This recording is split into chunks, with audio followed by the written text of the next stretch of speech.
জীবনেই সফল হয় এই কাতর প্রার্থনা দয়ালের রাঙারাতুল চরণে। সংসারী মানুষরা বেশিরভাগই নির্বুদ্ধি হয়।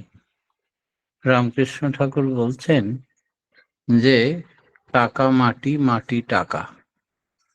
এটা কোনো বুদ্ধিমান লোকে বলে না, যে তারা টাকাকেই সর্বস্ব মনে করে, তাকে মাটির সঙ্গে তুলনা করেন না।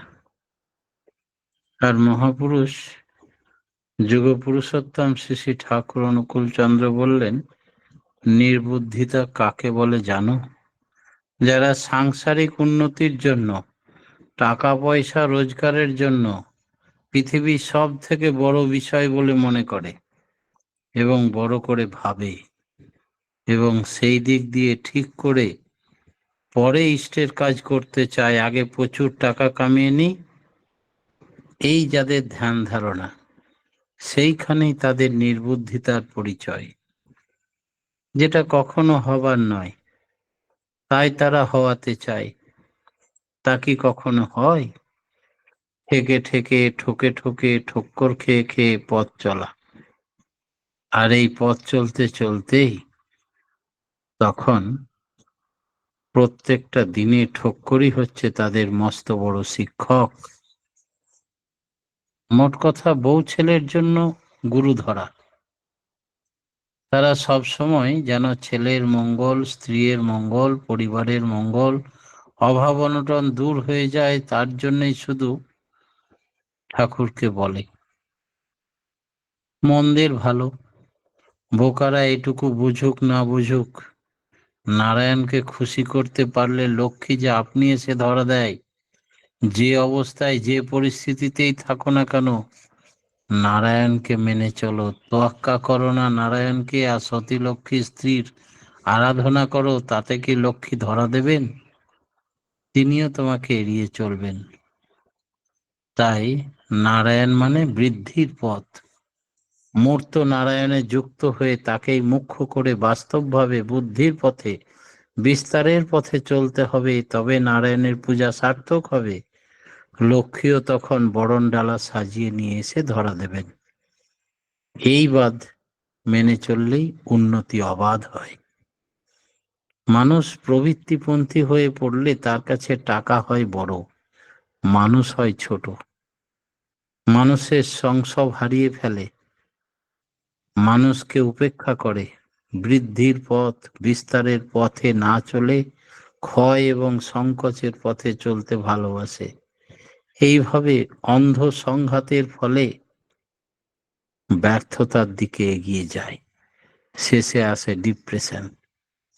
ঠাকুর বললেন যে একটু ভাবলেই প্রত্যেকেরই হাসি লাগবে, যে কোনো ব্যক্তি যদি বলে, আমি যদি দক্ষ সাঁতারু হয়ে যাই, খুব ভালো সাঁতার শিখে ফেলতে পারি, তবে আমি জলে নামবো, তার আগে নয়। কখনো ওইভাবে সাঁতার শেখা যাবে না যতক্ষণ না সে জলে নামবে, হাবুডুবু খাবে, জল খাবে, তখন সে ঝটপট সাঁতার শিখবে বাঁচার তাগিদে।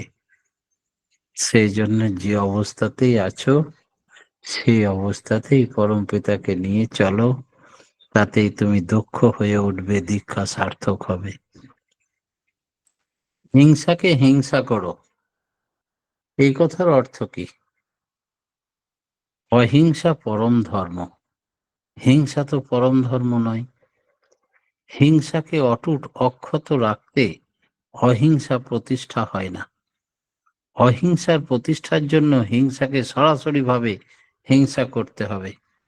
সুস্থতাকে যদি আনতে হয়, তাহলে অসুস্থতাকে বধ করতে হবে। সক্রিয়তাকে যদি জাগাতে হয়, তো নিষ্ক্রিয়তাকে মেরে ফেলতে হবে। এই রকম মঙ্গল বুদ্ধি প্রণোদিত পাপীকে ঘৃণা করো, পাপকে নয়, হিংসা করে নয়। পাপকে ঘৃণা বা হিংসা করে পাপীকে পাপ মুক্ত করে তুলতে চেষ্টা করতে হবে। তাই হিংসাকেও হিংসার প্রতি তার অহিংসা যেন হয়। হিংসাকে হিংসা করো, প্রশ্রয় দিও না, তাহলেই অহিংসা বিরোধী মনোভাব গজে উঠবে। হিংসা পোষণী আচরণ ত্যাগ করো। গ্রহদোষ কিভাবে খণ্ডন হবে আমাদের? সৎসঙ্গীরা অনেকেই অনেক পাথর পড়ে, অনেক ঠিকুজি কুষ্টি বিচার করে, অনেকে অনেক গ্রহ পুজো করার জন্য মন্দিরে যায়, গ্রহের পুজো দেয়, মাঝে মাঝে যাগযজ্ঞ করায়, এবং চেষ্টা করে মানুষ যেন গ্রহ মুক্ত হতে পারে। ঠাকুর বলছেন, গ্রহ আর কিছুই নয়, আমাদের বৃত্তিগুলোকেই সূচিত করে। বিশেষ কোনো মানুষ বিশেষ কোনো বৃত্তির আওতায় পড়ে কিভাবে চলবে, তার বুদ্ধিবৃত্তি, চিন্তা, কর্ম সব যখন একটা ধাঁচে দাঁড়াবে, তখন সে গ্রহমুক্ত হতে পারবে। মানুষ যদি সর্বতোভাবে যে বৃত্তি প্রবৃত্তির কর্মে লিপ্ত থাকুক না কেন, যদি ইষ্টকেন্দ্রিক হয়, তখন সে আর বৃত্তির দ্বারা পরিচালিত হয় না, বরং প্রবৃত্তিকেই সে পরিচালনা করে, ইষ্ট স্বার্থ প্রতিষ্ঠার উপযোগী করে তোলে। এমনি করে মানুষের গ্রহদোষের খণ্ডন হয়, এছাড়া অন্য পথ নেই। তাই বলে, কিং কুর্বন্তি গ্রহা সর্বে যস্য কেন্দ্রে বৃহস্পতি। বৃহস্পতি মানে সদ্গুরু। জীবনের কেন্দ্রে তাকে বসাতে হবে, তার সাধন ভজন তাকে নিয়ে ভাগ্য বিধাতা গড়ে তোলেন। নাইলে কিন্তু কোনো দীক্ষা নিলেই হবে না। দীক্ষা নিয়ে নিয়ম মতো চললে তবে হয় উন্নত। এই নিয়মটা হচ্ছে যজন যাজন ইষ্টভৃতি ঠিক মতো করা। সর্বত্রব্যাপী ইষ্টভৃতি যারা মুখ্য করে তোলে, তাদের কোনো কথাই নেই। খারাপ কিছু আসলেও তারা ইষ্ট স্বার্থ প্রতিষ্ঠার মোড়কে তাকে মুড়িয়ে ফেলতে পারে, তাকে আঁচড় দিতে পারে না কোনো গ্রহ, কোনো বিপর্যয়। গ্রহ কাটাবার এই হচ্ছে মূল তুক সৎসঙ্গীদের কাছে। দুনিয়ায় যা কিছু আছে সবই চেতন। বিজ্ঞান বিভূতি থেকে একটি টপিকের কথা বলছিলেন আমাদের এক গুরুভ্রাতা, যে ঠাকুর বলছেন বিজ্ঞান বিভূতিতে, দুনিয়ায় সবই নাকি চেতন। দুনিয়ায় সবই কিন্তু চেতন, অচেতন কোথাও কিছু নেই। ঠাকুর বলছেন সবার সঙ্গেই তাই আদান প্রদান করা চলে, ভাব বিনিময় করা চলে। তাই ভগবান শ্রীকৃষ্ণের লীলা কীর্তনে আমরা পাই, গরুকে জিজ্ঞেস করছে যে শ্রীকৃষ্ণ কোথায় গেছে বলতে পারো? গাছকে জিজ্ঞেস করছে, আমার কৃষ্ণ কোথায় গেছে বলতে পারো? লতা তরুলতা সবাইকে জিজ্ঞেস করছে, লাস্টে যমুনাকে জিজ্ঞেস করছে। সবাইকেই আবেগের কথা, ভাবের কথা, উচ্ছ্বাসের কথা, উদ্বিগ্নের কথা শেয়ার করা যায়, শুধু শুধু বৈষ্ণব শাস্ত্রে ঠাঁই পায়নি। মাঝে মাঝে ঠাকুর বলছেন, আমার মনে হয় সবই যেন এক একটা মানুষ, গরু মানুষ, গাছ মানুষ, ঘাস মানুষ, চাঁদ মানুষ, সূর্য মানুষ।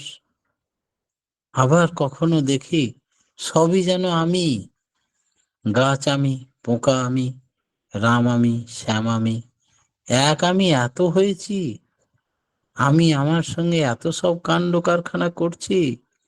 এ বড় বিচিত্র ব্যাপার, ভাবতে গেলে পাগল হয়ে যায়। তাই কেউ কখনো কারো ক্ষতি করতে চাইলে বড় হাসি পায়।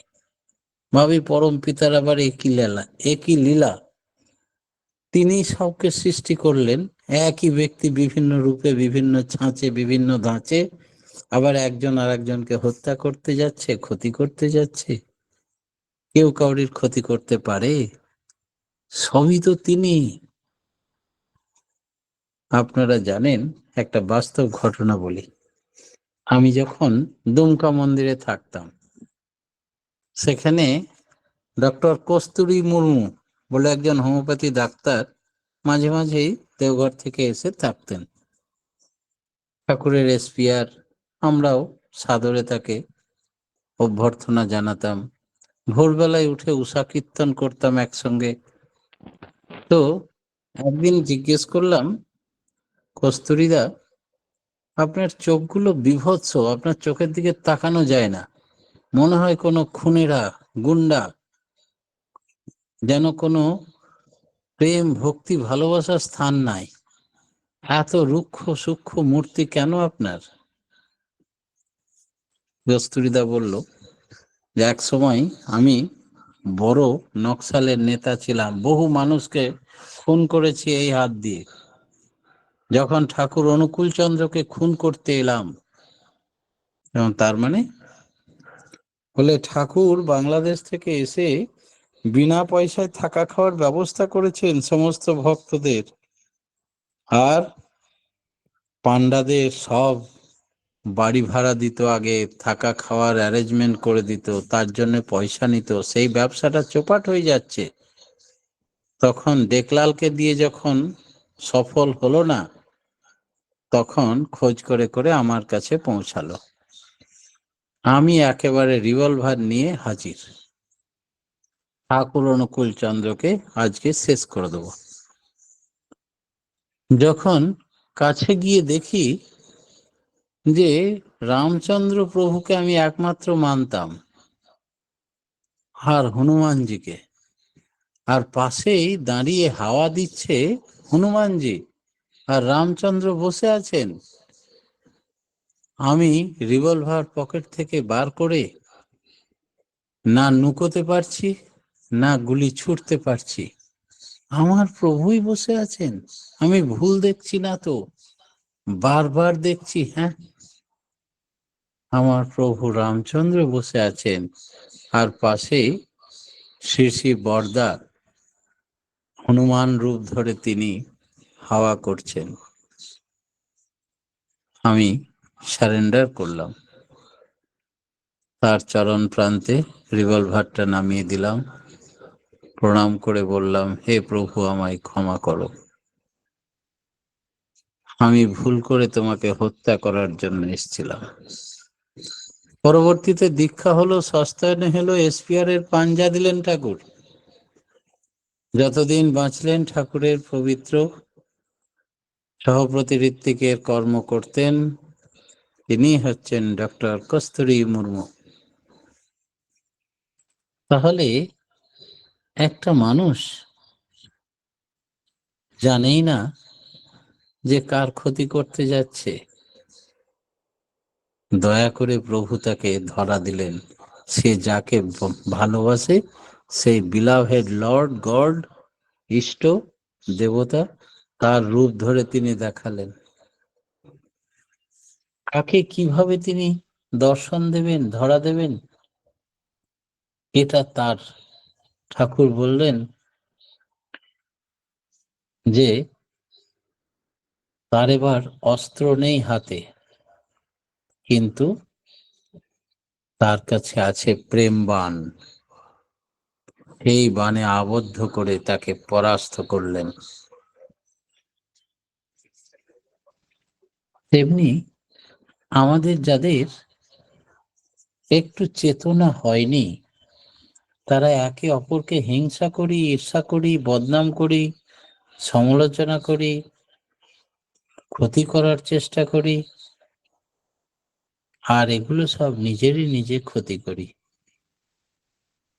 বোধ, বিবেচনা, কর্মশক্তি সবই লোপ পেয়ে যায়।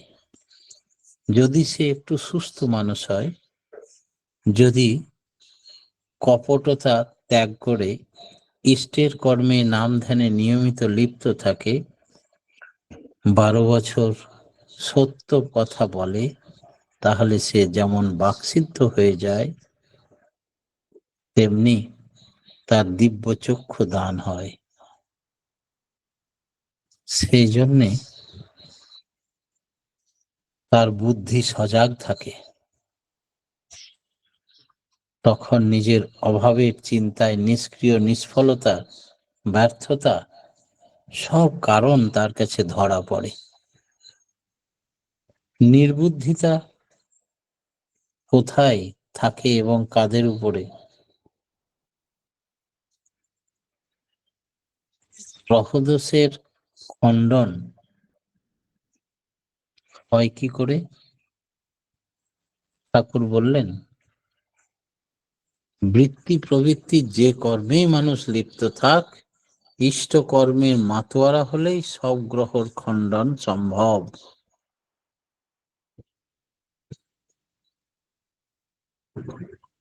উপভোগ সমৃদ্ধ জীবনের জন্য আমাদের কি দরকার? প্রবৃত্তি সমন্বিত সত্তা থাকে আমাদের, আর থাকে বস্তুগত দুনিয়া। সত্তার ভেতর থাকে বাঁচা বাড়ার ইচ্ছা, উপভোগের ইচ্ছা, কর্মের ইচ্ছা। মানুষ দুনিয়াকে উপভোগ করতে চায় প্রবৃত্তির সাহায্যে, কিন্তু একবার যদি প্রবৃত্তির কবলে পড়ে যায়, তাহলে প্রবৃত্তি আর তাকে উপভোগ করতে দেয় না। উপভোগের জন্য দরকার হয় আধিপত্য, প্রবৃত্তির উপরে আধিপত্য করতে হবে। আমরা ঈশ্বরের বাচ্চা, তিনি হচ্ছেন দেশ দুনিয়ার অধিপতি, তারই সৃষ্টি হচ্ছে আমরা। সর্বত্র আমরা তার হয়ে অধিপত্য করব, আধিপত্য করব, আনন্দ উপভোগ করব। আমরাও তেমনি ভাবে চলব। যতখানি এগিয়ে যাব, ততখানি উপভোগ করার ক্ষমতা বেড়ে যাবে এবং সুন্দর সুষ্ঠু জীবনের অধিকারী হব। এর জন্যই দরকার আদর্শ গ্রহণ করা, তাতে অনুরাগ নিয়ে চলা। যার মধ্যে পড়তে পড়তে সব সাজানো হয়েছে, যাকে দেখে সব পাওয়ার পথ চলতে পারি, তিনি হলেন আদর্শ। এই আদর্শ না হলে মানুষের অভিজ্ঞতা হয় না, প্রবৃত্তি তাকে পরিচালনা করে। প্রবৃত্তি থেকে আলাদা করে সে নিজেকে ভাবতে পারে না। পোষা কুকুর যদি রসগোল্লা দেখে, তবে তার খাওয়ার ইচ্ছা হলেও প্রভুর দিকে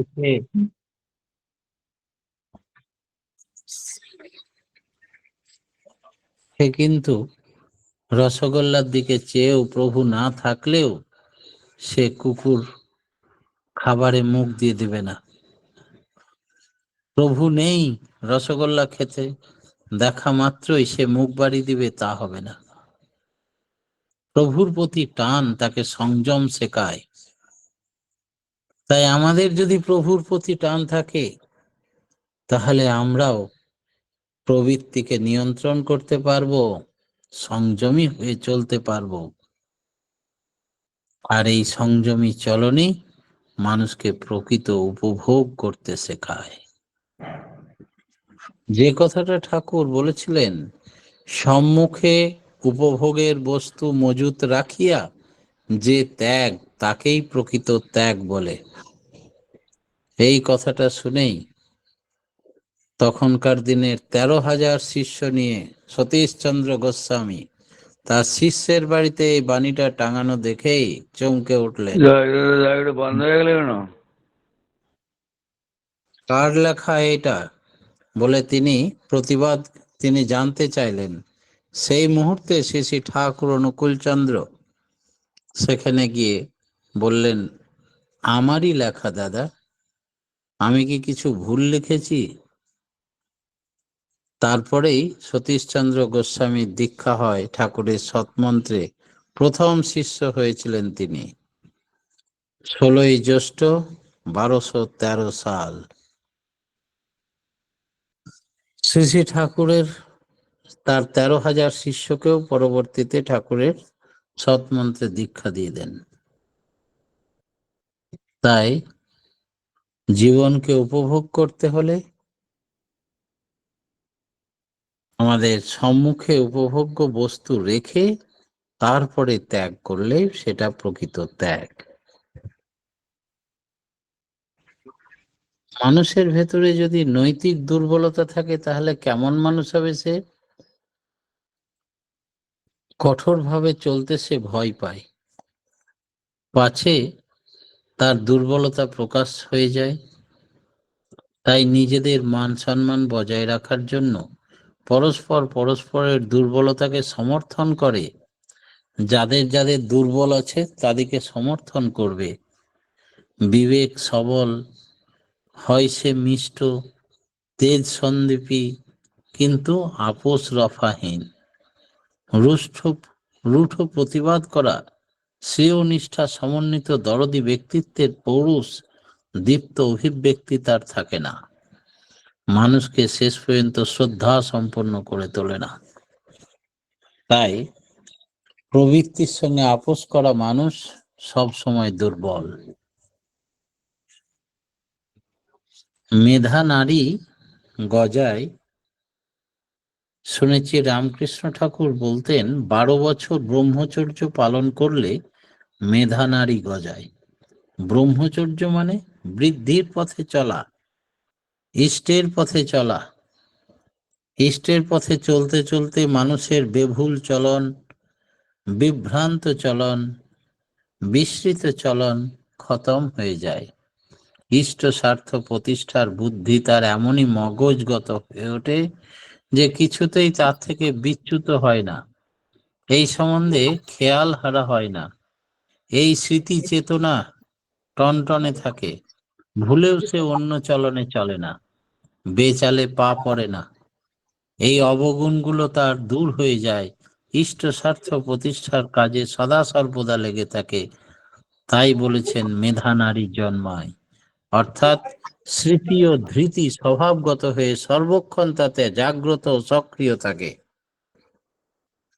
পরম প্রেমময় শ্রী শ্রী ঠাকুরের রাঙারাতুল চরণে প্রতিপ্রত্যেকের সার্বিক মঙ্গল প্রার্থনা জানিয়ে আজকের মতো আমার ক্ষুদ্র বক্তব্য এখানেই শেষ করলাম। জয় গুরু। জয় গুরু দাদা। আজকে আমরা খুব সুন্দর আলোচনা শুনলাম। নারায়ণকে খুশি করলেই লক্ষ্মী আপনি আসবে। নারায়ণ মানে বৃদ্ধির পথ, আর তখনই লক্ষ্মী এসে বিস্তার করবে। হিংসাকে হিংসাই করতে হয়। ইষ্টভীতি ঠিক মতন করলে কোনো বিপদ আমাদের স্পর্শ করতে পারবে না। আর তখন আমাদের বুদ্ধি সজাগ হবে যদি ইষ্টভূতি ঠিক মতন করি। প্রবৃত্তির উপর আধিপত্য বিস্তার করতে হবে, আর প্রবৃত্তিগুলোকে আমাদের নিয়ন্ত্রিত করতে হবে। খুব সুন্দর আলোচনা আপনি শুনলেন বা করলেন। আমরা প্রত্যেকেই সমৃদ্ধ হলাম।